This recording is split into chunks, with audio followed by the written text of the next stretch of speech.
In this video, we'll be answering the question, what are software vendor audits? As we explained in our recent What is an ELP installment, when you purchase a software license, you don't own the software, but rather a license to use the software under very specific and legally binding terms. Software vendors lay out their licensing terms within their End User License Agreement, or EULA for short. You effectively agree to those conditions by deploying the software. One such term of the EULA is that software vendors reserve the right to request an audit with you at any time. This audit clause is how software vendors like Microsoft have traditionally made sure organizations aren't using software that they haven't paid for. The risk of an audit then is ever present and usually comes when you least expect it. Audits are generally considered to be a risk, as not only can they be time-consuming and disruptive, but they usually result in unexpected, significant additional expenditure. That is, unless you're up to speed and in full control of your software asset management.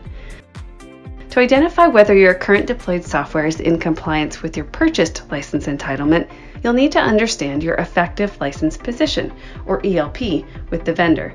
This is what vendors do when they audit. They'll identify your ELP, and if under licensed, you'll be given a set number of days to purchase the additional licenses required.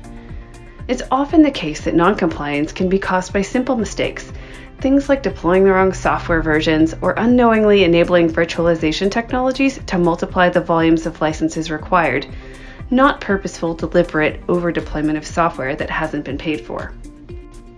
Generating your own ELP to get informed and address any potentially costly mistakes whilst not under the disclosure of a formal audit is far more beneficial than having a vendor create an ELP through an audit when you may not be in control.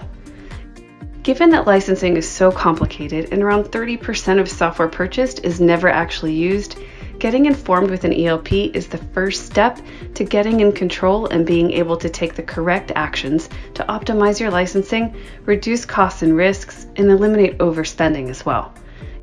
If you're currently undergoing an audit or want to get prepared, speak to Certero today.